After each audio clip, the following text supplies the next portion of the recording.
예, 오늘 하나님 말씀은 마가복음 4장 21절에서 25절까지입니다. 저랑 한 절씩 같이 교독을 하시겠습니다. 또 그들에게 이르시되 사람이 등불을 가져오는 것은 말 아래에나 평상 아래에 두려함이냐 등경 위에 두려함이 아니냐 드러내려 하지 않고는 숨긴 것이 없고 나타내려 하지 않고는 감추인 것이 없느니라. 들을 귀 있는 자는 들으라. 또 이르시되 너희가 무엇을 듣는가 스스로 삼가라. 너희의 헤아리는 그 헤아림으로 너희가 헤아림을 받을 것이며 더 받으리니. 25절 다 같이요. 있는 자는 받을 것이요 없는 자는 그 있는 것까지도 빼앗기리라. 아멘. 오늘 이 말씀 가지고 들을 귀 있는 자가 되라 라고 하는 제목으로 함께 말씀을 나누겠습니다. 요즘 수요일에 요한계시록을 묵상을 하고 있습니다. 근데 이제 요한계시록을 읽어보면 그 요한계시록에 여러 가지 상징들이 많이 나오는데 그 중에서 하나가 666이라고 하는 거예요. 666이라고 하는 것은 성경을 읽어보지 않은 분들도 뭐 영화나 이런 걸 통해 가지고 많이 들어본 상징입니다. 흔히 그걸 갖다가 이제 짐승의 표 그래가지고 이 짐승의 표를 이마나 오른손에 받는 자들은 하나님 나라에 들어가지 못하고 심판받는다고 하는 것이 요한계시록에 나오는 얘기죠. 그래서 666 그러면 굉장히 우리가 좀 두려움을 가지는 것 중에 하나로 이렇게 인식이 되어져 있어요. 그래서 보니까는 여기에 대한 해석을 참 다양하게 합니다. 역사 속에서. 최근에는 보면 이제 컴퓨터가 등장을 한 이후에 처음에는 컴퓨터가 666의 사인이다 이렇게 얘기를 했어요. 그래서 컴퓨터를 사용하면 다 하나님께 구원받지 못한다 라고 협박을 했었죠. 그러다가 지나 보니까 그게 아니거든요. 그러니까는 또 지나가서는 신용카드가 그럴 것이다 이렇게 생각을 했어요. 그래서 신용카드 사용하면 안 된다고 난리를 쳤었습니다. 그러다가 최근에는 저는 그게 구체적으로 뭔지는 모르지만 베리칩이라고 하는 것이 있대요. 몸에 이렇게 심어가지고 뭐 그걸 통해 가지고 모든 무슨 물건을 통용하기도 하고 할 수 있도록 하는 어떤 그런 거라고 하는데 그걸 갖다가 또 666이다 이렇게 설명을 한참 했습니다. 근데 다 맞는 설명이 아니라고 하는 것이 시간이 지나가면서 확인이 됐어요. 그러니까 정확한 의미도 모르면서 그냥 숫자로 표현되는 것은 다 그냥 무조건 두려워하면서 지난 수십 년간 지내온 세월이 있었습니다. 그래서 이 응용이라고 하는 것이 어떤 것으로 느껴지냐면 마치 우리가 안개 속에서 청길 낭떠러지 옆을 막 걷는 것처럼 그런 느낌을 갖게 만드는 것이 666이라고 하는 상징 숫자예요. 그러다 보니까 이제 하나님에 대한 이미지가 좀 왜곡되어집니다. 어떻게 왜곡되어지냐면 마치 하나님께서 우리가 망하도록 여기저기에다가 막 이렇게 지뢰를 매설해 놓고 우리가 걸려 넘어지기만을 기다리는 어떤 분으로 오해를 하게 만든 측면이 굉장히 강해요. 근데 제가 여러 번 말씀드렸지만 우리 하나님은 그런 분이 아니세요. 우리 하나님은 우리가 걸려 넘어지기를 기다리시는 분이 아니라 어떻게 해서라도 우리를 구원하시고 하나님 나라를 이끄시고 그 나라를 누리면서 살게 만들어주기를 원하시는 분이 우리 하나님이세요. 우리가 걸려 넘어지면 그 손을 잡고 일으켜 세우시는 분이지 잘 걸려 넘어졌다라고 하시는 분이 아니라고 하는 거예요. 그래서 하나님은 성경을 보면 우리가 어떻게 구원받고 하나님 백성이 될 수 있는지에 대한 길을 숨기지 않고 모든 사람들이 다 볼 수 있도록 환하게 드러내 보이시는 그런 분이세요. 오늘 우리가 읽은 본문에서 예수님께서 그 하나님의 그러한 성품, 그러한 계획을 등불이라고 하는 비유를 통해서 우리에게 말씀을 해주고 있는 것입니다. 오늘 우리가 읽은 본문 21절과 22절을 다시 보시면 다 같이 한번 봉독하겠습니다. 시작. 또 그들에게 이르시되 사람이 등불을 가져오는 것은 말 아래에나 평상 아래에 두려함이냐 등경 위에 두려함이 아니냐 드러내려 하지 않고는 숨긴 것이 없고 나타내려 하지 않고는 감추인 것이 없느니라 이렇게 말씀을 하고 있어요. 이 말씀은 하나님은 등불을 등경 위에 두고 하나님 나라의 비밀을 누구나 볼 수 있도록 환하게 만들어주시는 분이다 라고 하는 것을 강조해서 하시는 말씀이에요. 그래서 여기서의 등불이라고 하는 것은 단순하게 조명기구를 말하는 것이 아닙니다. 이 등불을 우리가 좀 이해를 좀 바르게 해야 되는데요. 이 등불에 보면 한글 성경에 그냥 등불이라고 번역을 해놓고 있지만 영어 성경에 보면 a lamp 이렇게 번역해놨어요. 그리고 원어 성경에 보면 호리크노스라고 하는 단어로 이렇게 되어져 있습니다. 근데 이제 호리크노스에서 리크노스라는 단어가 어떤 의미냐면 등불이라고 하는 말이에요. 근데 그 앞에 호가 붙어 있거든요. 이 호는 뭐냐면 영어에서 더하고 똑같은 것입니다. 그래서 이 등불은 등불이 아니라 A 등불이 아니라 더 램프인 거예요. 한국말로 번역하면 사실은 그 등불로 번역을 해야 정확한 것입니다. 그런데 오늘 본문에서 그 등불로 언급을 하고 있다고 하는 것은 뭐냐 하면 마가복음을 읽고 있는 독자들, 우리도 마찬가지예요. 독자들이 그 등불 그러면 그 등불이라고 알고 있는 어떤 등불이라고 하는 것입니다. 근데 이제 우리가 그동안에 마가복음 1장부터 4장까지 쭉 읽어왔지만 앞에서 예수님께서 어떤 등불에 대해서 말씀하신 적이 단 한 번도 없으세요. 없는데 갑자기 여기서 그 등불 이렇게 얘기를 하는 거예요. 그건 무슨 얘기예요? 예수님께서 앞에서 한 번도 얘기하지 않았어도 그냥 그 등불 그러면 최소한 유대인들은 그 등불이 무엇인지를 다 알고 있다고 하는 거. 어떤 그 등불이라고 하는 거죠. 구약 성경에 보면 등불을 여러 번 언급을 합니다. 그 대표적인 것 가운데 하나가 뭐냐면 성막에 들어가면 떡상이 있고 떡상 앞에 뭐가 있어요? 등불을 켜놨어요. 등잔대를 만들어 놓고 거기에 등불을 켜놨습니다. 그 등불이 상징하는 건 무엇이냐면 광야에서 이스라엘 백성들을 불기둥으로 인도하셨던 하나님의 역사를 상징하는 것이 그 등불이 보여주는 거예요. 이게 첫 번째로 등장하는 등불입니다. 그리고 두 번째로 등장하는 등불은 나중에 이스라엘 백성들이 가나안 땅에 들어간 이후에 다윗 임금이 왕이 되잖아요. 그런데 그 다윗 임금을 뭘로 표현하냐면 이스라엘의 등불이다 이렇게 표현을 해요. 그래서 등불은 무엇을 의미하냐면 다윗 왕을 의미하는 것이기도 합니다. 그리고 세 번째는 어떤 또 상징이 있냐면 다윗 왕이 가졌던 그 왕권을 등불로 상징을 합니다. 그래서 열왕기상 11장 36절에 보시면 이렇게 말씀하고 있어요. 함께 읽겠습니다. 다 같이 시작. 그 아들에게는 내가 한 지파를 주어서 내가 내 이름을 두고자 하여 택한 성 예루살렘에서 내 종 다윗에게 한 등불이 항상 내 앞에 있게 하리라 이렇게 말씀합니다. 여기서 말하는 한 등불은 뭐냐면 다윗 왕이 그의 왕권이 계속해서 이어지는 것을 상징하는 거예요. 그러니까 다윗 왕의 왕권을 의미하는 거죠.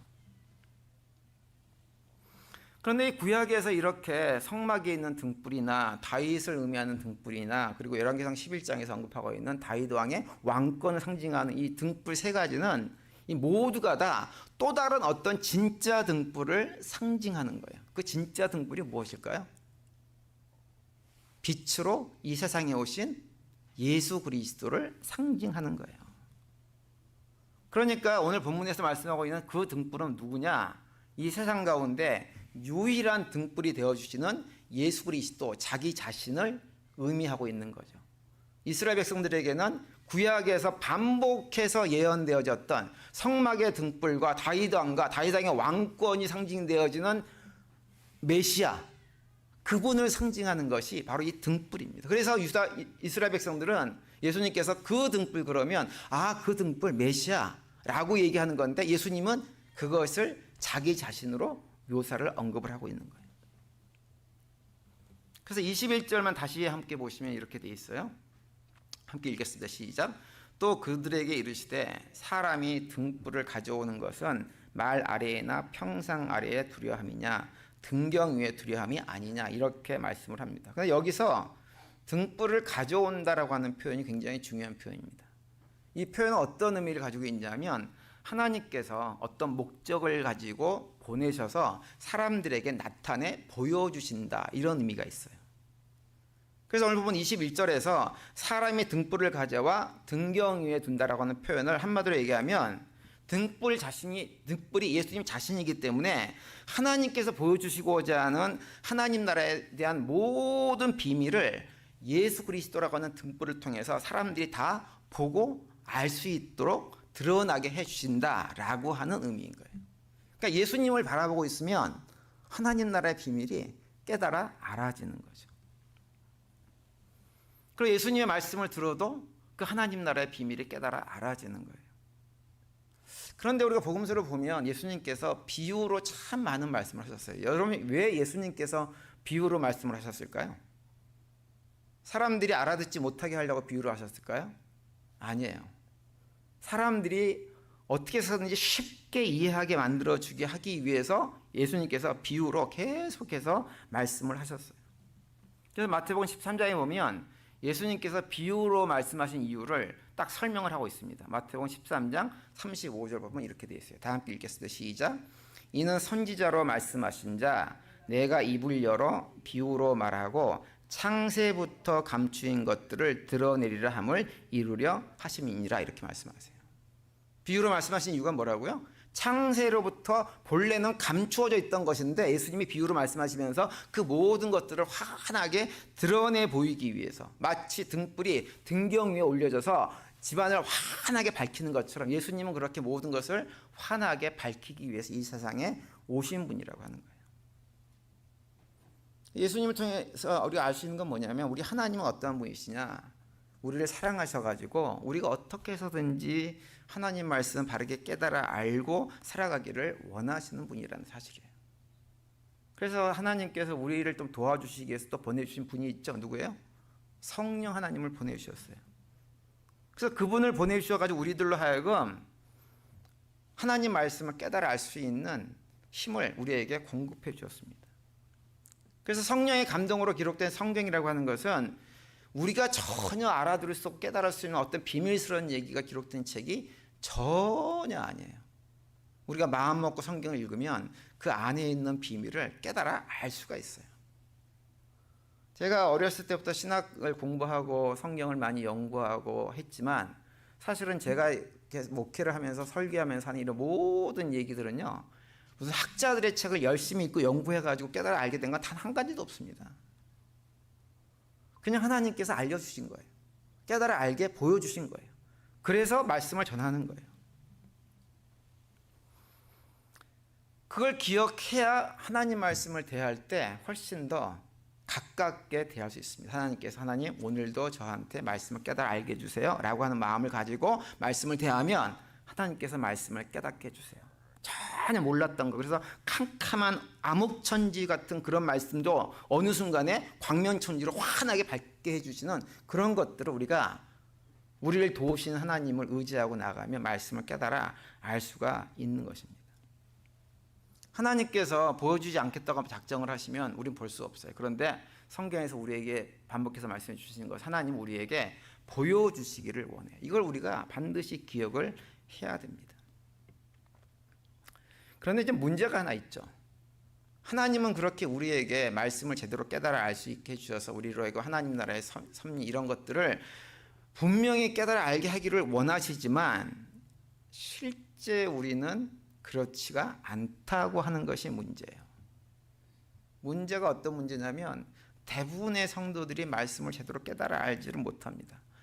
소수의 사람들만이 하나님 나라의 비밀, 성경에 기록된 하나님 나라의 비밀들을 깨달아 알게 되는 것이 현실이에요. 우리가 앞서 봤던 씨 뿌리는 비유에서도 말씀을 하셨지만 오늘 비유에서도 그 사실을 우리한테 말씀을 해주고 있습니다. 23절에 보시면 뭐라고 말씀하시냐면 들을 귀 있는 자는 들으라 이렇게 말씀하세요. 무슨 얘기인가요? 하나님께서 우리가 모두 다 깨달아 알 수 있도록 말씀을 주시긴 하셨는데 결국은 그 말씀을 깨달아 알 수 있는 사람들은 어떤 사람들이냐? 들을 귀가 있는 사람들만이 그 말씀을 깨닫게 된다고 하는 의미입니다. 그것이 우리의 현실이라고 하는 거예요. 그래서 예수님께서 비유를 말씀하시면서도 너희들 가운데 들을 귀가 있는 자들은 다 깨달아 알게 될 것이다 라고 말씀을 하시는 거예요. 우리가 마가복음 4장 앞에서도 우리가 반복해서 확인했던 것이 그 내용입니다. 우리가 이미 살펴봐서 알고 있지만 예수님이 봉생을 사실 때 수많은 사람들이 예수님을 따라다녔죠. 그런데 그 수많은 사람들 가운데 상당수가 예수님께서 하시는 말씀이 도대체 이해가 안 된다 그러면서 예수님을 떠나버린 사람들이 많이 있었습니다. 예수님은 비유를 통해 가지고 그들이 정말 쉽게 이해할 수 있도록 말씀을 해주셨는데도 그럼에도 불구하고 말씀을 깨닫지를 못했어요. 그리고 그 가운데 소수만이 주님의 말씀을 깨닫고 예수님을 끝까지 따라갈 수 있었습니다.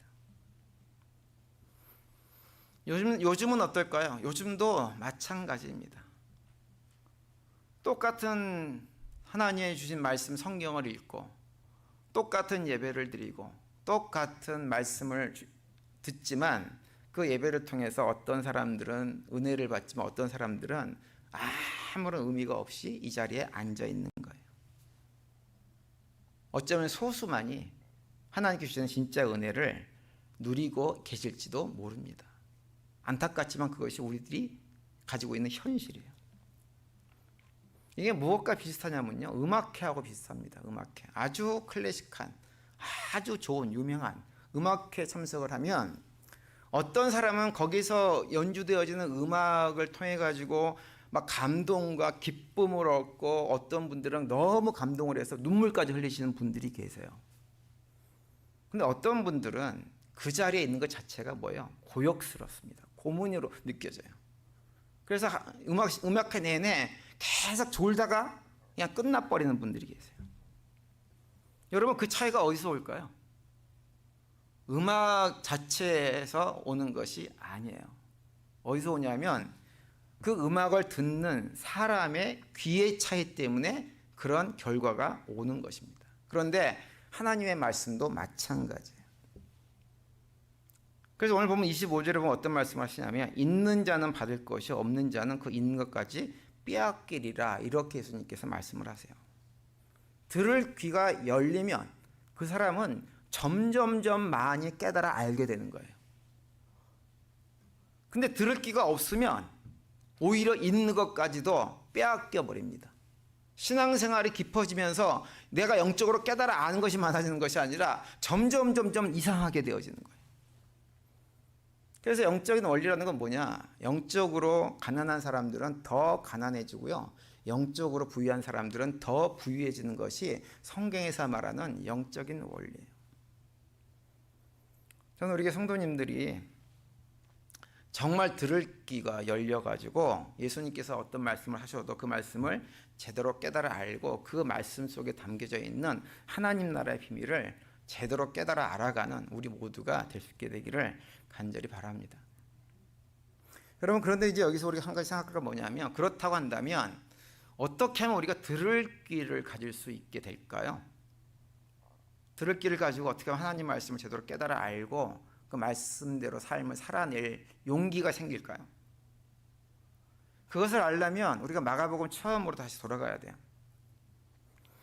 우리가 매주일 지금 마가복음을 읽고 이 마가복음에서 얘기하는 것이 예수님이 주신 복음에 관한 것인데요, 이 마가복음의 시작은 무엇으로부터 시작하냐면 예수님에 대한 얘기로부터가 아니라 세례 요한의 얘기로부터 시작을 합니다. 그래서 마가복음 1장 1절과 2절 보면 이렇게 시작을 하고 있어요. 함께 읽겠습니다. 다 같이 시작.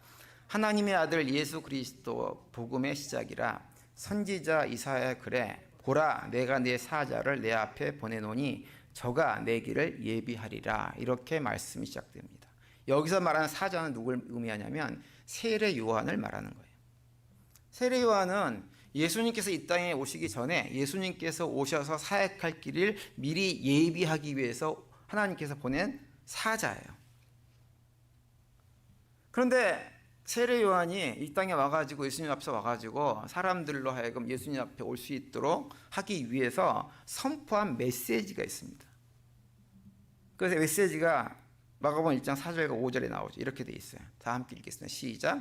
세례 요한이 이르러 광야에서 죄 사함을 받게 하는 회개의 세례를 전파하니 온 유대 지방과 예루살렘 사람이 다 나아가 자기 죄를 자복하고 요단강에서 그에게 세례를 받더라, 이렇게 말씀합니다. 세례 요한이 선포한 것은 죄 사함을 얻게 하는 회개의 세례였어요. 죄 사함을 얻게 하는 세례라고 하는 것은 뭐냐면 지금까지 자기들이 살아왔던 삶의 태도와 가치관들이 틀렸음을 고백하고 다시는 그런 삶을 살지 않겠다고 결단하면서 받는 세례라고 하는 말이에요. 그러니까 우리가 세례를 받았다고 하는 건 뭐예요? 내가 세례 받기 전에 과거에 살았던 삶의 모습이 있고 삶의 태도가 있고 가치관이 있고 움켜쥐고 있었던 것이 있는데 이렇게 사는 것이 틀렸어 라고 인정하고 고백하고 내가 다시는 그런 것들을 붙들고 살지 않겠습니다. 다른 삶을 살겠습니다 라고 하는 것이 세례 받는 거예요.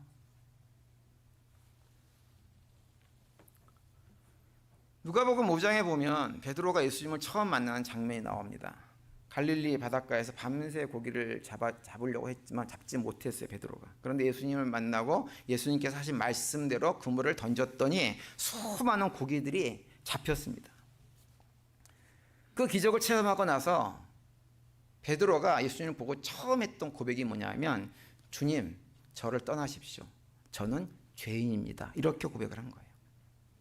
누가복음 5장 8절에 나오죠. 함께 봉독하겠습니다. 다 같이 시작. 시몬 베드로가 이를 보고 예수의 무릎 앞에 엎드려 가로되 주여 나를 떠나소서 나는 죄인으로소이다 하니 이렇게 기록합니다. 여러분 우리가 신앙생활을 하면서 내가 죄인이라는 사실을 또 내가 틀렸음을 고백하는 것이 없으면 참된 의미에서 예수님을 믿을 수가 없습니다. 그래서 예수님은 성령 하나님에 대해 소개를 하면서 우리에게 이렇게 말씀을 하고 있죠. 요한복음 16장 8절에 보시면 이렇게 말씀하세요. 함께 읽겠습니다. 시작. 그가 와서 죄에 대하여 의에 대하여 심판에 대하여 세상을 책망하시리라 이렇게 말씀합니다.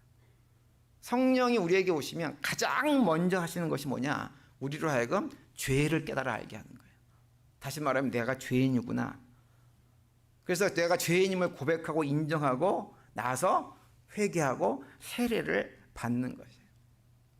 그 얘기는 뭐냐? 다시는 이제 내가 과거에 살았던 그 죄의 악된 길을 걸어가지 않고 새로운 삶으로 결단해서 나가겠다고 하는 거예요. 그래서 마가복음 1장 16절 이하에 보면 예수님께서 제자를 부르실 때마다 반복해서 등장하는 표현이 있어요. 어떤 표현이냐면 버려두고 떠났다라고 하는 표현이에요. 버려두고 떠났다. 한번 보시죠. 마가복음 1장 18절에 이렇게 말씀하세요. 다 같이 시작. 곧 그물을 버려두고 쫓으니라 이렇게 말씀합니다. 또 마가복음 1장 20절에도 이렇게 돼 있어요.